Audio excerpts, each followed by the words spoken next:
potential 2 top-of-the-table teams. So make sure you strap in and get ready for this series because it's going to be a banger. We've already got some bans going away. The Seraphine is gone. The Bard is gone, taking away some of those crucial comfort picks. We also see the Nocturne taken away from IG and Jwei. The Orianna is also going to be banned, so that combo is not going to be there. The Vi and the Varus are banned. Top Esports have first pick. And yeah, Karma, one of the picks that we said if it gets left off the ban table, we're expecting to be pretty urgently picked up. Fengyue going to have his pick of the supports and locks in the Karma down on the bot side. But again, looking to establish lane control and looking to provide a ton of utility to your team later on. It kind of fills both roles of win lane and have the ability to go into the late game and win the game as well. Now, IG are going to have to decide what it is that they want to pair up against this. Likelihood is that their marksman pairing for top esports is going to be something that can also play at that range, your Jins, your Ezreals, and IG are going to have to utilize that knowledge to try and pick out the rest of these picks. There's so many possibilities. It could be Jin. It could also be Jin. It might be Jin too. Well. It could be Jin. The Rumble is Jin? Have you considered it? We had to get it in there 4 times at least. The Rumble is a crucial login, though. I feel like we've been seeing Rumble so strongly in game 1s primarily, especially if it's early picked.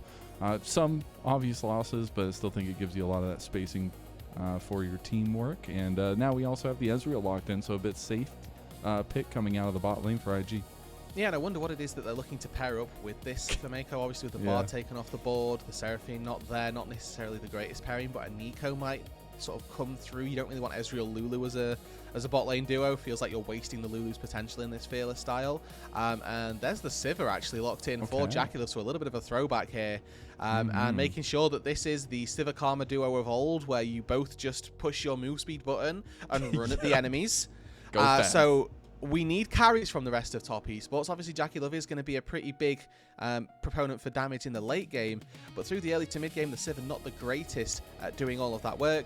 You can push the Ezreal under the turret, you can establish prio, but I'm looking at Creme, I'm looking at Jwei. What picks are you going to take? Because this is the bare bones of a dive composition that top esports have for themselves right now. They need the actual divers now to finish out the composition. I'd love to pick your brain about this jungle matchup as well, because I do typically, at least from my eyes, love whenever Jarvan is picked into Pantheon, because I feel like you have a lot of map spread that you can either make Pantheon have to answer to your decision making or be able to match where Pantheon is looking at, and both junglers is going to take their role as kind of the primary focal point for both teams here with the Pantheon Jarvan. Yeah, I think it's a really good point, right? You summed it up perfectly. Wherever the Pantheon goes, not necessarily that the Jarvan can respond, but he's such a good ganker. It's really easy for him to get out onto the map and do something else, whether it's respond, whether it's try and cross-map. Tien as well, typically the one who's initiating these types of plays, so wouldn't expect him to be too far behind the 8-ball as we start out this one. Looking into, though, this second round of picks, good to see that Anivia ban being taken off the board. Little bits of nods to the support Anivia that has recently risen to prevalence quite highly, and taking that away from a Karma Civ enemy. 2 immobile carries, getting the Anivia off the board, really, really solid. That Crystallize can do so well when you look at trying to make sure that he's so safe and sort of stopping them from being able to get out of danger. It reminds me of a screenshot that you sent me earlier today. He who shall not be named. We do see the anti-ban. I do appreciate that, just for that kind of point-and-click stun, that kind of CC setup. The Nami is going to be the ended-up pair with the Ezreal. We have seen it many times here for Fengyue, and it will be Mako who's taking it this time around. And I think that's just the best of the rest in this case for Nami. Not a bad champion in any way, and actually can do a good amount of work with disengaging specifically. You put that wave through, and even if it doesn't knock people up, it stops people from being able to get into the fight. As we see Jwei here taking the K'Sante into the Rumble. Azir locked in the mid lane for Creme. We'll see what it is that Renar wants to take here. Has been defaulting to these more setup mages in the mid lane. Your Lissandras, your Annies, which are banned. Maybe we get to see something that feels like that, or we get to see something that plays into this composition that IG have, which at the minute is Poke. Okay, just keep buying into the poke. We got the Xerath locked in for Renard, and that's going to be an interesting one nonetheless. I'll go check if he's play that at least competitively here in just a moment. But I gotta say, from top esports side, comfort is king right now. While Cassante and Sivir haven't been picked up so far this split for them, the rest of the pieces are super comfort for this team. Yeah, it's Creme Azir, right? This is one of the picks that we know him for, and that he will frequently look to default to if he can get his hands on it. Obviously, versus the Xerath, going to have a pretty rough time of things. The way Xerath trades, it's at range that Azir can't access. So trying to shuffle this Xerath is going to be pretty telegraphed, if nothing else. And then trying to shuffle the rest of the team. I mean, yeah, you can probably get the Rumble and the Nami, but you put the Rumble into your team, bad news. You put the Nami into the team, great, but that's not the target you want. And it is the first competitive Xerath for Renard. Maybe plays it in solo queue, maybe he plays it outside a competitive sphere, but on stage, it's the first time we're going to be seeing this one. Does fit to a T what they want to accomplish as a composition, but execution is going to be the key here. And I think against Creme, who is on his comfort, can kind of have that push and move style in the Azir. It's going to be interesting how much pressure Renard can kind of put back to force Creme's decisions there. But if we're looking at star picks for this one so far, give me a couple quick ones here, Rude, before we get going. It's definitely going to be that mid lane. I'm actually really excited to see Renard on the Xerath. Like, whenever we see something new, I want to see it do well. I'm here for it. Let's get it going. It's a banger night in the LPL. We're starting off with IG versus Top Esports Game 1.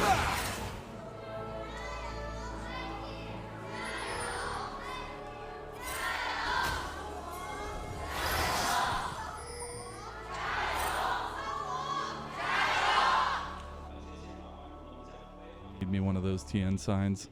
I need it to glow in the dark behind me to light the way with the star. One day I'm going to get myself an LED fan sign. It's going to be great. It's probably going to say Shun with a duck on it. Hey, and if that's the way that you're going, oh my I'm God! absolutely down. Wow, hold on! Oh God! Oh God! Oh God! I remember that game. Oh God! I need to leave. I'm gonna. I need to go take my geriatric medicine. Oh, hold on. 20. Yeah, that's a little dicey in the top lane. But 2021 Icon was the last person to bring out the Xerath in the LPL. Okay, so you remember this game. Was it a good Xerath, or was it a, we shouldn't have picked Xerath? That, you know, I don't know if my memory is that strong. I see. My brain says it was good, but I might also be completely wrong. If nothing else, it was definitely an iconic performance, and that's what we can there say. You go. I love absolute certainty. But I mean, to actually answer your question without the bias of a mid lane pick that I'm definitely intrigued by, much like we highlighted in the earlier stages of the show, Mazel, it's the jungle we need to keep our eyes on. These are two very early, very aggressive junglers that can very easily make their impact felt from this level 3 marker. And we take a look at how these two teams look to play out later on. Both of them actually have incredible scaling, but for different reasons. Because JiaQi and Creme can both do a lot of damage in the late game, you would tend to say, well, actually, this top esports composition scales really well. And that's not wrong. The issue that they're going to have is actually auto-attacking the people that they need to auto-attack. Because as Xerath is going to play at a massive range, JiaQi as well should be playing at this massive range, that I think JiaQi is going to really struggle in this game to actually ever get any damage down unless we on TN can start to facilitate that. So as we look through this game, gold isn't really going to be a massive indicator of how the team fights are going to be played, because IG will always have this range advantage. They will always have the ability to execute better in these team fights if they can keep space. I love that point that you bring up, the word execution, though, because when you draft a comp like this, you really have to play towards it. If you're going into a fight without thinking about the poke beforehand, without thinking about your entrances into these objectives, the space that you can keep, that's where things can break down. And so I'm really, really looking at IG to kind of have this together play style here in the same road as we get going a little bit. But we did have a first foray into the enemy jungle by Tian. We said early on that these paths were going to be important. Tian was spotted out by Jwei. Will have a move from Renard, so won't be able to steal this one away. And actually, it's going to be Jwei who has a little bit of forward tempo in the jungle clear. Yeah, managing to get that full clear recall and get back out to defend his Raptors is a massive win for the Pantheon, especially since Tien still hasn't based and now has to walk all the way from the enemy Raptors up to his topside Krugs even, to try and take some camps for himself. Whereas Jwei has a little bit of time, flexes himself down to the bot side, just a little bit of defense onto Mako and JiaQi, who do have to burn that summoner heal. And then they can have a nice time of things as the Pantheon continues to clear his way through, looking for that level 6 to try and make something happen. With a ward on this top side here, Breathe knows that he's at least being eyed up. He's going to be able to back away, and with the Jarvan looking to clear the rest of his camps down to that bot side, gives him a little bit of free time now to continue bullying Jwei. Before we saw that Jarvan show up, it was a good advantage over to Breathe. Now, remember that he doesn't have teleport in this laning phase, so he is going to need to play very, very carefully with his HP. Jwei can expend his HP, base, recall, then get a teleport in, and be full HP, and then begin to bully Breathe. And unless Breathe can manipulate the wave in a way that he gets a really good reset, it's going to be difficult for him to find that early on. We're seeing some of the push and pull now already. We did get the TP back from JiaQi so he could reset, get that tier, and start that stacking up here. He's looking for some aggressive trades into JiaQi, but the sustained damage is definitely on the side of JiaQi right now. A little bit of extra help there from Fengyue, but it's still a very back and forth affair in all of these lanes. And do wonder what that means for our objectives. Either side really pertaining to this dragon here, I think. Is there an advantage you give for either one? It's whoever gets the push in the bot lane, and that should always be Sivir, I would say, because you can contribute 2 members. It slightly takes away from the fact that Renard should always have push in that mid lane on Creme versus as the Xerath versus this Azir. But it's good to see already, Mazel, right? We talked about the fact that this is a rematch. This is the first round robin that should be, or the second round robin that should still actually be the first. It's the first time that we see any rematches for split number 2. And this time, last time these two teams played, JiaQi and Fengyue were already in the dirt. So far, it's not a massive lead by any stretch of the imagination, but they haven't repeated history, which is a really big win for them as far as the series goes. Now, Jwei is level 6, so it's an innate stat advantage. Does manage to take away the Raptors as well. And this Pantheon, with just the ability to consistently uptime his own camps and getting a couple of extra crabs, has been able to get that level 6 advantage early on. And we'll see whether or not Jwei looks to try and capitalize on that. Because if we're looking at good lanes to try and invade or good lanes to try and ulti, I'm pretty much looking at that bot lane, and that's about it. Oh, TN's getting burned down. That's 2-level lead by Breathe, and he misses the flash. He is dead. Jwei comes in to get the red buff, and IG are off to the races. And Breathe didn't even have Equalizer to try and make that happen. Just overheated. And look at his build path as well, by the way. This was pretty much base damage Rumble. You got owned by plated steel caps, TN, and that does not feel good. The Ignite came through as well to do a little bit of work. But the fact that you flag and drag onto your camp, 99% of times, exactly how you should clear your jungle. Unfortunately, the one time that Breathe is missing from top lane, he's able to walk in, find a quick kill for himself. Oh, no, TN is just consistently feeling the hurt. And he just can't get any help because Creme is also low in mid lane. He has not hit level 6 yet. He's being denied by Jwei. And this tempo is so important for a comp like IG's. If they have an advantage, that means their poke hits that much harder, and it's that much more difficult for top esports to get into these fights. Yeah, and for TN, you may be thinking, hold on, there's an all-out top side. Okay, I don't think he's going to get him. Nice little sidestep from Breathe there. But if you're TN in this position, you're thinking, well, why don't you just go clear your other camps? At that time, there were no other camps up for him to clear. Oh, a little 2v2 action here. JiaQi trying to make good on that first meeting between these two teams in that bot lane matchup. The flash, and JiaQi is stunting all over the person that he replaced. And JiaQi steps up for top esports. And that's what we didn't see in the first time out these two teams played up against one another. JiaQi and Meiko had the run of this bot lane. Second time out, though, Fengyue, JiaQi, they've played their stage games. They're happy to go with one another down to that bot side, and now they're starting to rule the roost. That was before JiaQi had even used barrier as well, so that advantage very clear for the top esports bot side. They were winning that handily as JiaQi and Meiko struggling their way now through this bot lane. A little bit of a CS disadvantage. That first kill going their way as well. I thought I heard Warwick's hunt come up whenever that flash came out from JiaQi. JiaQi was looking ruthless, man. As soon as those movement abilities were gone, JiaQi was going forward, and I love to see that from the top esports ADC. Though, Jwei will be still reaping the benefits of this jungle matchup that's going heavily towards IG's side as he takes the grubs. Should be traded for the dragon, although not much help can be given over to this side, so it'll be just the one-for-one trade neutrals.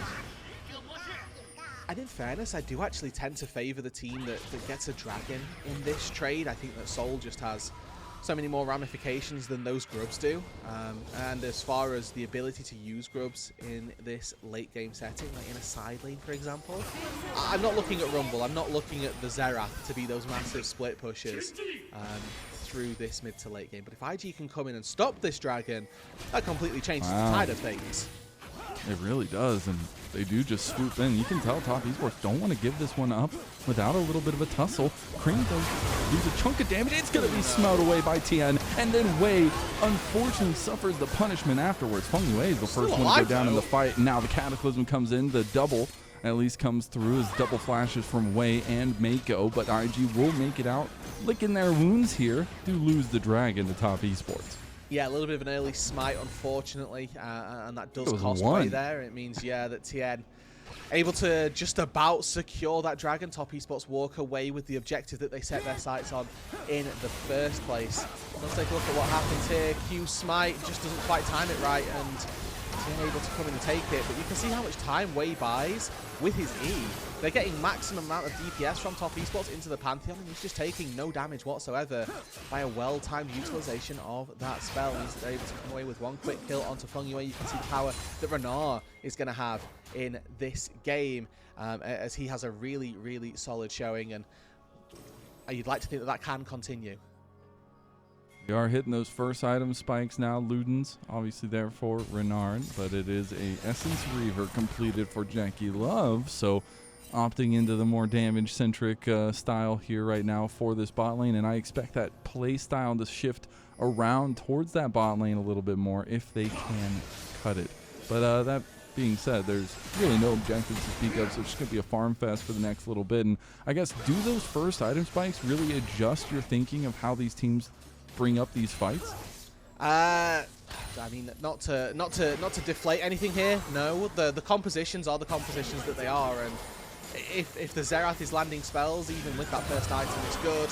Oh, they go straight for Fengyue, knowing that the spell shield was going to be used by JiaQi Love. The execution is not there. Fengyue gets away, and now Tian has the opportunity for a rebuttal. It's like watching a volleyball match. Can they spike the ball right back into IG? That's the tidal wave going to be used. They're trying to cut the corner here. JiaQi playing so scared. He just got himself killed because of the hesitation.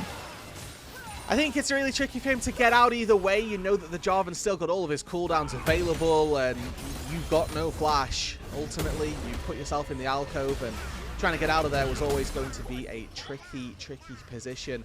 And JiaQi there, unfortunately, very much mis-executing on the initial play. Hopped forward, missed both his W and his Q. Pretty much meant that Jwei was trying to solo kill Fengyue, and in fairness, almost did it. Almost did it. But the Ezreal, one of these champs that can be very punishing. You miss your skill shots, you don't do damage. And in that case, it's the difference maker there. Fengyue should have fallen. JiaQi missing out. But again, one of the powers that this Sivir Karma has is that they move really quickly. So trying to play versus or against the Ezreal can be a little bit easier. And TM played that so well by just hesitating, holding the ability to wait. Oh, Renard goes the wrong way with this. Q, it's fine. Jwei's going to be in some trouble, but now we're starting to see the bread and butter of TN just being constantly active, constantly a threat. He's going to get the all-out from his top laner. He's trying to kill Jwei, but unfortunately, I think he's a little bit over Braun here, as he's in a 1v4 behind enemy lines, and will end up just going down. So, unfortunate play for Zuyan, and IG get right back to it. But the good news is that Tien knows that he can take his red buff now, and that's something that he wasn't able to do last time. Oh, but he's on vision, you know? Yeah, well, we'll see. I might even be wrong just yet. Really good equalizer from Breathe actually separated the rest of that fight, which meant that there's really no way for Zuyan to get any sort of support whatsoever. And this K'Sante has struggled. The nature of this matchup, especially when the Rumble takes Ignite, is that you kind of have to eat it early on and decide that you're going to be useful later on. A scoop in the mid lane goes wide from Creme, did force the flash out of the Xerath, which is a really big cooldown to keep track of.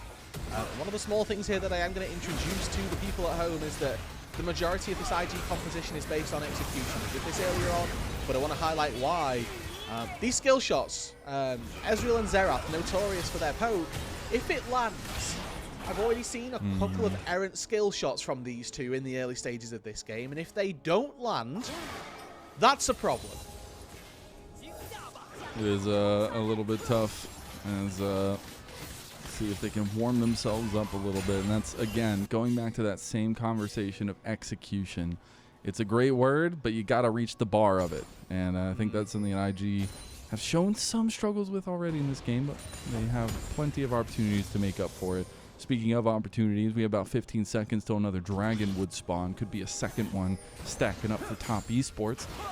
While we do have about 40 seconds for a Rift Herald as well. So some decisions need to be made on map priorities here by both teams. I think it's a great time to circle back in with our junglers as Jwei actually looking to find Creme. Oh, he does find him, and here comes the Rite of the Arcane. Can't dodge out of that one. He's going to flash. Tries to get away. Hold on, Creme! Misses the kill. Creme almost gets away with everything there. Meanwhile, Jwei, he's going to try to make his way away from Breathe, but Breathe is very fed at this point. About 1,000 gold lead for him. He's going to try to set it up for Tien. Tien gets the CC, and Jwei gets the kill back on the Breathe. Meanwhile, 2v2 kicking off in mid lane. This is the LPL that we crave. JiaQi standing tall. JiaQi trying to get the kill back, but JiaQi Love stands tall in his way. Mako now into trouble. There's the flag and drag. Cataclysm dunked by Tien. And then Mako makes it out alive. Now the Grand Starfall coming in. Jwei going for multi-kills here. Goes for Tien. Now looking for more, but can't find much. He does get the kill back. TP coming back out from Renard to provide a little bit of reprieve. Okay, so let's take stock. IG killed Creme down on bot side. They killed Tien in the mid lane.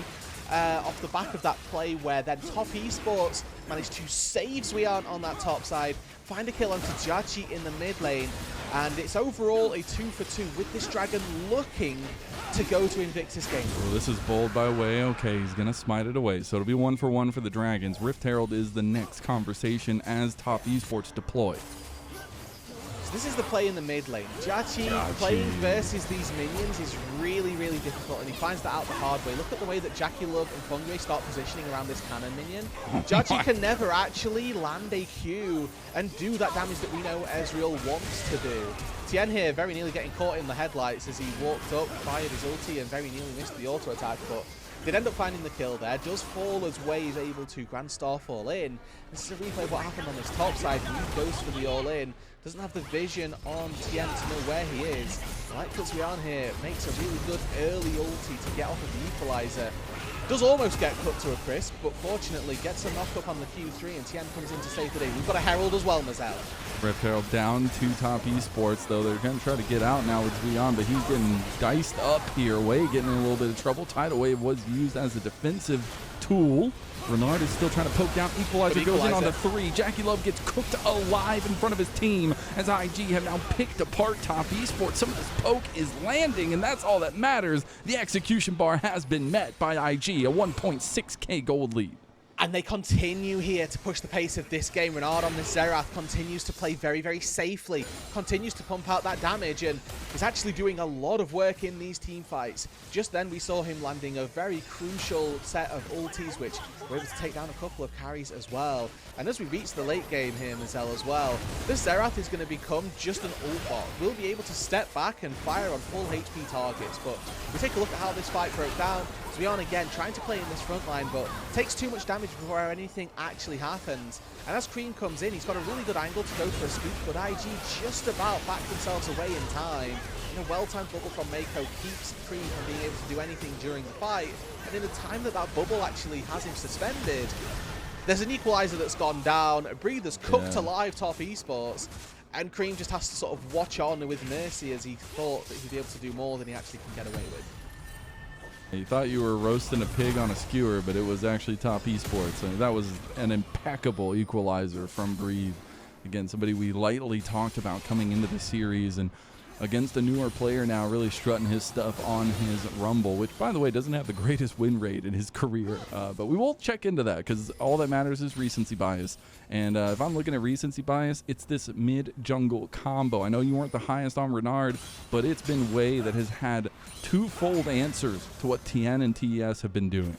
He has, and I wanted to circle back to what these junglers were up to. We highlighted this as our pick to watch the series, or through this series, and so far Jwei has kind of had the run of things over Tien. There was a small moment through the mid game where Tien had a small gold lead, but overall it's been Jwei just dictating what happens in this game, and you can see that emblemized in the scores of these two junglers. Jwei 3-0-4, 7 out of 9 kill participation, where on the flip side the Jarvan 2-3-2 has fallen significant number of times in this game, and largely at the hands of Jwei as well, as we see him continuing to push that, sneaking into this bot side jungle, try to secure a blue buff for the team. About a minute 30 till the next dragon, so that'll be important for either side to continue stacking that one up, but it does fall to the wayside a little bit now that we're tied 1-1. Baron will be up on the table, but I don't expect either team to really feel confident in taking that one anytime soon. About 35 seconds for that one, but we are getting to those second item completions. Speaking of, JiaQi now has his Navori Flicker Blades. You also have that Proto Belt there by Renard, so at least some items starting to come online in these scaling sides. And you know, there's a lot of talk of controversy regarding Proto Belt or when mid laners need to take it. I think that in this game in particular, the Xerath actually has a really good argument to take it, especially if he's going to get scooped by Azir. That Proto Belt could be the difference between him getting caught and him not. On the hunt popped. Right of the Arcane also going to be there. True surprise. Oh my god. It's just a bullet hell that Top Esports has decided to queue up to play here while they were playing a professional League of Legends match. As Creme tries to go for Renard, this is one of the problems for Xerath. If you don't hit these skills, then you can really get poked down. TN was trying to lean over to help his mid laner, but now he's going to have to flash away. And now we have the double TPs coming in from the top laners, but Jwei is so far behind the play.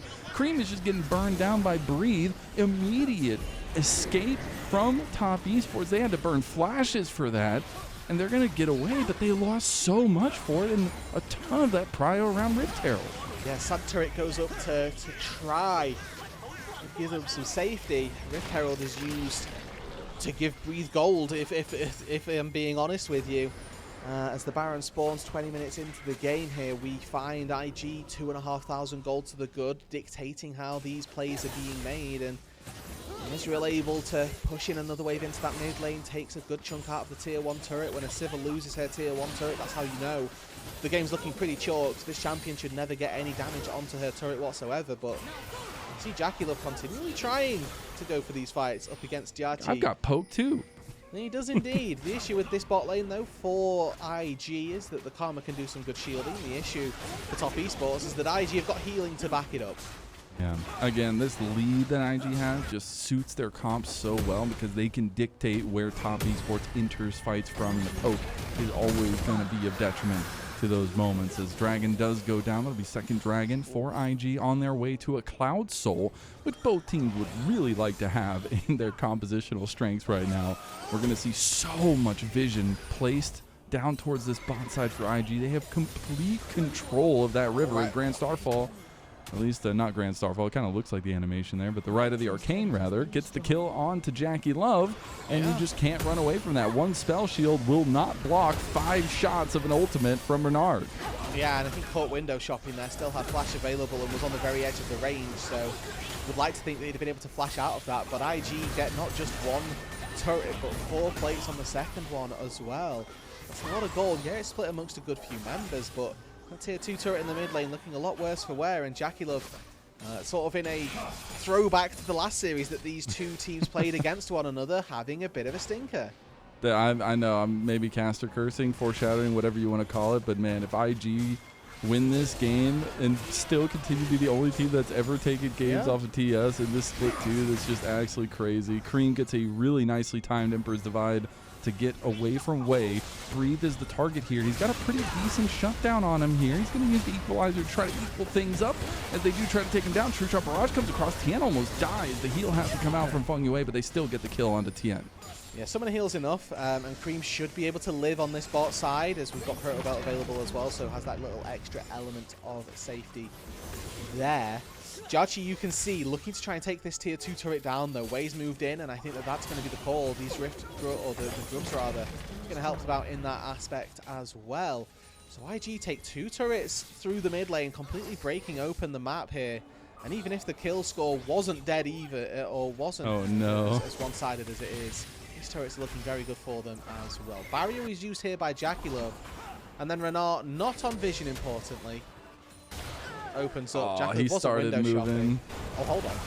Oh, hey, replay into another Rite of the Arcane as they try to chase down Tien. Jwei needs to be a little bit careful, but IG exerting their strength once again into the red side of Top Esports. Little contest coming through, but the red buff does go over to Invictus. that does. Oh, Creme Creme just gets completely caught here. He's going to use the Proto Belt to get away. TP's coming in for Jwei. He should join in time, but he's on the other side of the wall. Needs to be a little bit careful. Instantly dashes over to get away. Is not going to get hit by the bubble. The Sun Disc comes up. Creme sets a defensive line, but it's IG still fishing with this poke that they have.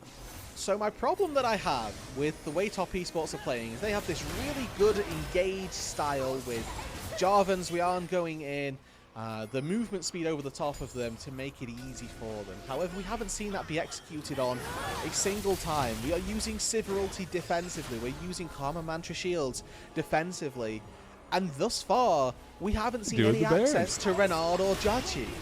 All right, Smite Fight potentially incoming. Zwian is going to prod away as the control ward did come through. IG need to be a bit hesitant. You can see they immediately back off. Baron does reset there, so IG just trying to pull the chain of Top Esports.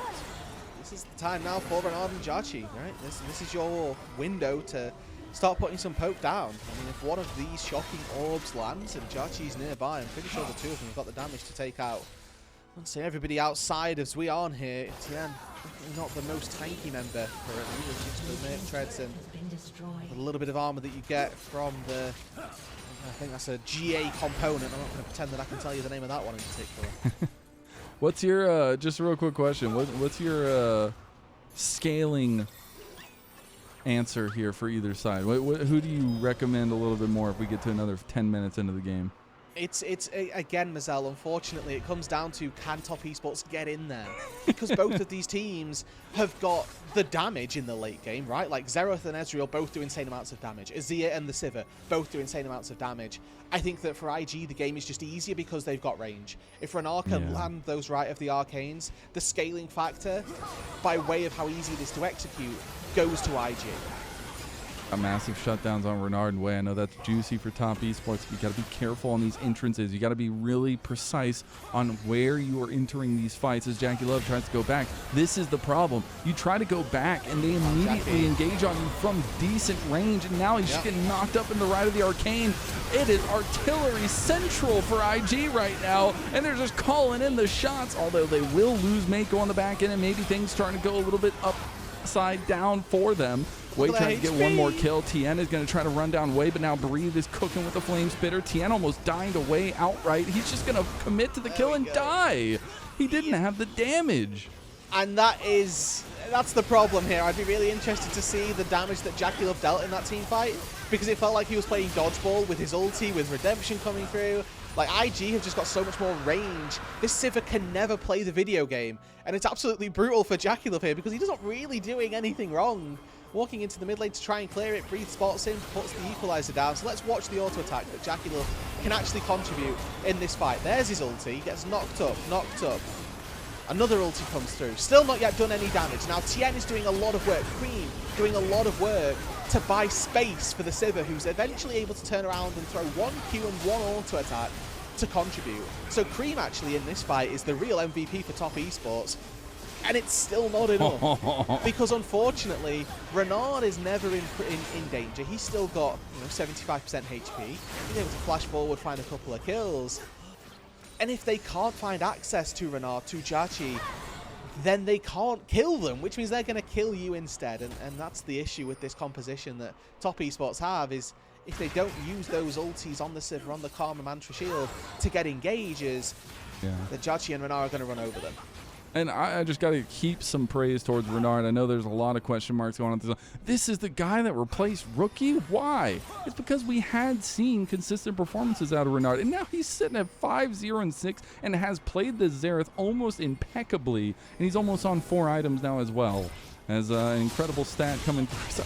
God, man, caster curses are a hell of a thing, aren't they? He is indeed. See him.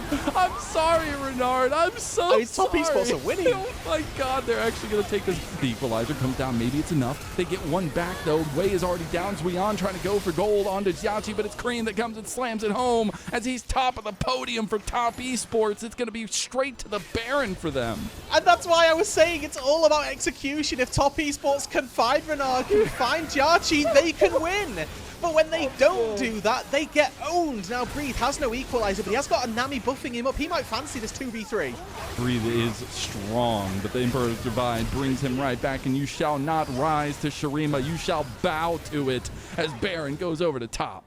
And for no good reason here, Top Esports have neutralized the gold lead in an instant, and they've got the Baron to really put some damage into IG's structures. There are so much gold standing on the map for Top Esports to go and claim. One pink board spots Renard. I can't, bro. I'm sorry. I'm writing up my apology letter right now to Renard. I need his address. I love the fact that he knew that he was getting engaged on. Final act of goodwill, attempts to fire some ultis to the rest of the fight. It's heads up play, I'll give him that, and his ulti's going to be back up by the time he comes out anyway. But Mako this game, on this Nami, has actually been playing very impressively. Lots of really good bubbles, lots of good efforts and attempts at disengage. That's the reason they're able to pick off Zwian as well. As it does look like there are some issues with the vis-a-vis connection, it looks like. But Top Esports just took the Baron. They find themselves now much, much better off. And we'll see what comes next. I think I have a call incoming from the LPL officials. I would not be surprised. I think that's why the pause is there. I need to answer this really quick.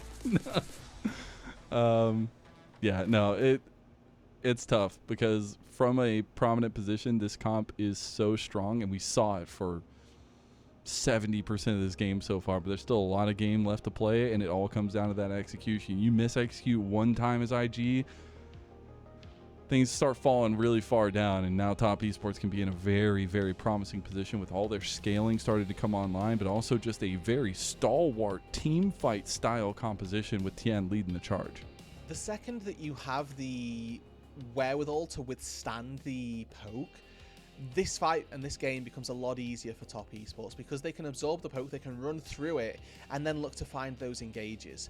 If they've reached that break point, the game becomes very difficult for Invictus Gaming. If they've not yet reached it, Top Esports are going to struggle their way through here, as it looks like we're getting back into the game. Obviously, Baron picked up for Top Esports the glimmers of a gold lead for them, but I would expect that to start to really escalate in terms of where they are gold-wise. They've got a lot of structure to try and take down, and with a Sivir and an Azir as well, they will just melt. And before we get going to these kind of final moments in these games that are going to be coming up, the deciding factors itself, I mean, this is still a team for IG that was the only team to take games off of Top Esports. And it's been a lot of growing pains for Top Esports since then, but they've been very positive. And to see this clash once again and see Top Esports again kind of working at full form, or at least partial form here, much better than that first performance we saw from them, it's a refreshing feeling to see how toe-to-toe this fight is. TP into the mid lane here. Big shield for Zwian. They know that it's Cloud Soul spawning in 1 minute 14. Still a little early though. Yeah, it's something that they're going to look to try and work for. They can take down the mid lane turret, take down the bot lane tier 2 as well. It's going to give them a lot more access to this bot side jungle of IG, and so far so good. Creme on that bot side had been a menace throughout the entire game, really. He's got a 2K lead now, by the way. He literally was down by 1.6K, and now he's up 1.7. So an almost 4,000 gold lead. Yeah, literally. I'm loving your puns tonight. I mean, keep them up. I'm trying. Baron plays coming through here, though. They're getting so much gold off of this and immediately assuming pole position in this game number 1. About a 2.5K lead, and it's not going to slow down anytime soon. Still about a minute on the Baron buff, and they want to siege this tier 2. More plates, more money, and the threat of engage pushes IG off of the plates and off of the turret, as it's going to be Creme that secures that one. This is where the Karma really starts to come into her own as well, right? You have the Karma just shielding everybody, so it doesn't matter who the poke goes on to, they're not going to quite have that much damage hitting them.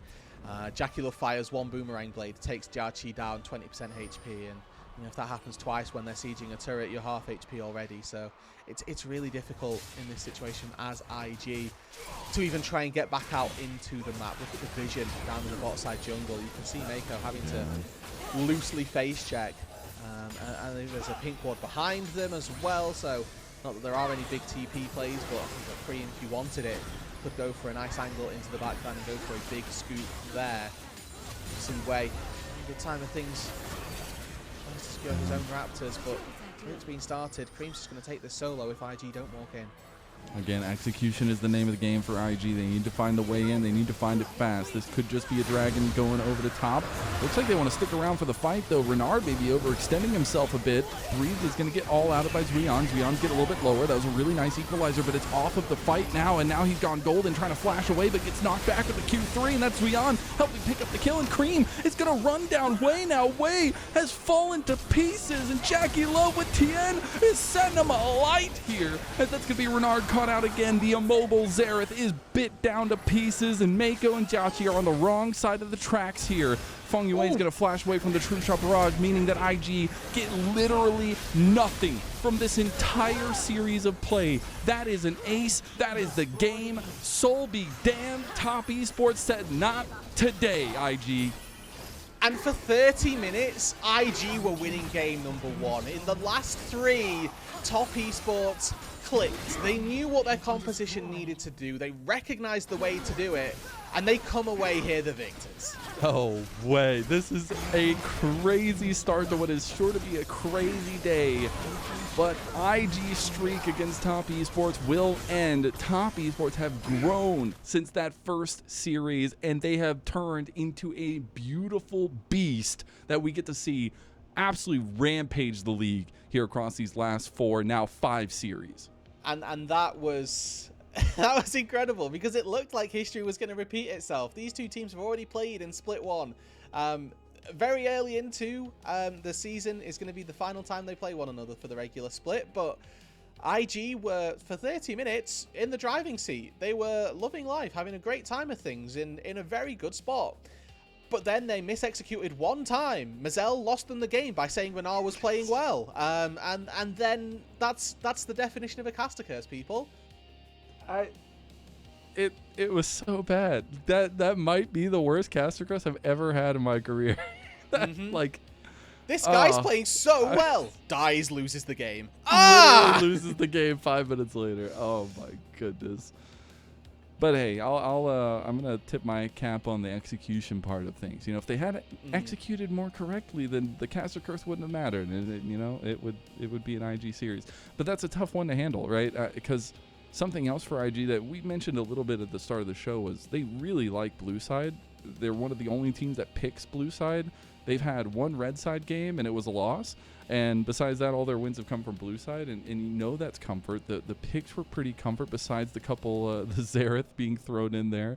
But it's also a factor of, you know, you lose a lot of momentum now going into the second game. Yes, you'll still have the pick prio, at least, of what you want going into game 2, but that's when you really want to have one to kind of set the tempo of the series. Yeah, and I think that if Top Esports series are anything to go by, and if history is anything to go by, it's looking like Top Esports could very well walk away with another 2-0 and be looking like the most unfallible team in the LPL so far, which, I mean, is crazy again to say, thinking of what this composition of players came in looking like to start off with. But I mean, I want to tip my hat to Creme as well, for being the stable factor really through the majority of that game. The only one. A lot of the pieces were really struggling. He stepped up in that team fight where we were, you know, highlighting how JiaQi Love can't play the game. Creme was the one who was doing a lot of work, and then even when we got the Baron, he somehow turned it around to have a 3,000 gold swing in the space of 20 seconds. He goes down to the bot side, farms a load of turrets, manages to get himself even further ahead, and continues to be that threat into the late game. We knew that comfort for Top Esports was going to be a big part of this, and Creme having Azir really felt like it made a difference this time out. Yeah, 3 of the 5 pieces, absolute comfort for them, and it showed. This Top Esports team does not stop amazing me in so many ways, because they just find ways to clutch out games. And I know a lot of the time, you know, in the history of the last couple of years, it's been, oh, BLG is this clutch team that, you know, some they don't really do great in the late game, but sometimes in the mid game they can really set things up. But it's been this Top Esports team for me that has really shown out this season on just being able to either pull games back or finish games strong, and that's such a valuable skill when we're getting further and further into the year, and internationals are going to start coming knocking that truly matter. And I think this Top Esports team, as we said before the series even started, and now after this game number 1, is a force to be reckoned with. It absolutely is, and that's obviously very exciting, right? Like, Top Esports is a name internationally, as Got some questions to answer, but definitely one that we are familiar sure. with as they move into what could be a very prosperous. And it's Jwei and Fengyue. I mean, that's yeah. crazy. Like, these are the pieces that you needed to have to make this happen. It's insane. And you know, there's the sort of esports adage that super teams don't work, and it feels like top esports have really emblemized that, and they've worked it out for themselves here, that actually if we pick up the right pieces in promotion of Fengyue, promotion of Jwei, then put in a few really good veteran pieces, right? We've kept Creme, we're pulling TN in now, and JiaQi returns to the Rift. We've got the good mixture of that veteran presence on top of these new pieces that learn how to play the game. Yeah. And JiaQi just sitting over there like, hey, Mako, look what my support does now. He wins me games. Man, I'm so, just as a personal aside, I'm so sad that bot lane duo didn't work out. Like, I thought JiaQi plus Mako was going to be like the most unstoppable duo I've ever seen, and it was quite the opposite there. I'm still decent at times. But anyways, focusing back on this series itself, I guess before we get going to the MVP conversations, I mean, what do you pull away from this as IG? What are the learned lessons here of a game one? I mean, that's a really difficult question, because it feels like they played the game well for more of the game than top esports did. It just didn't matter because they were... you would think Atacon was still in the game. You would. You really would. There was just this one moment. 1,100 gold for Creme on that kill there to start what was this massive Azir turnaround. And I think that for IG, the learned lesson is put more wards down. And if we didn't see Renard get caught there, you know, the game looks completely different. How much of a difference is it? Is it like game changing that it gets caught there? If they got the Baron off of this, right? They took the Baron, they took all of those shutdowns. Creme never got touched again in these team fights because he's got so much gold, and anyone that tries to step to him just dies. Like, it's the massive gold swing, and the Baron tempo was absolutely massive. It was, and you could see here again some of that execution conversation. Just a couple things going wide, some mystic shots not landing. You know, Xerath not being able to get his damage in. I think it's really telling that ease of execution for top esports kind of reigns supreme in the end here, because all it takes is one little flub, or maybe one big flub. But getting to MVP, who do you think it is? For me, it's Creme. TN played incredibly well. TN played incredibly well in the back half of this fight. But Creme is the reason that top esports were afloat for the majority of that game. So I think that Creme gets a really big shout out. A small nod to Fengyue and Lakama, played pretty darn well as well. But I think that Creme largely the reason that game wasn't a complete wash. Yeah, I think Creme was kind of the unsung hero in a lot of, even taking a lot of the pressure earlier on in the game as well, even like kind of the bot lane ganks with the Sun Disc and all those things. So it's nice to see, but it is TN who gets his MVP. He's just racking them up, man. The guy is coming back for his crown, hasn't won the MVP title since 2024 summer, and he's looking to make that right. Yeah, I mean, TN got ran in the early game, so I'm not giving him MVP. That's why he got that one smite of the first dragon, all right? Amazing. He lost about 70 camps back to back. This was, you know, that it's not my MVP. You know, me and the LPL broadcast typically were aligned, but I know that some people aren't. For me, this game, that's just not my flavor. Understandable. You take a look at the referee knows. The referee knows. Thank you. Everybody else says jungle, so shout out to Ilya. But before we get going to game number 2, if you'd like to support the LPL English project, please consider becoming a Coffee member. Coffee is the best way to support us, as all the vast majority of the payments go to paying the on-air talent, the broadcast package, and everything to make this a daily broadcast, except for the couple days that we have off this time around. That being said, if you do become a Coffee member, you do get access to our content a little bit earlier and potentially being able to put your input in for our questions once the internationals roll around. Go be a Coffee member today for LPL English's sake. That is all done. That means game 1 is all over. IG wishes that we could go back in time and chrono break to before Renard got copped. That's not possible. So they'll have to do something in game number 2. We'll see you then.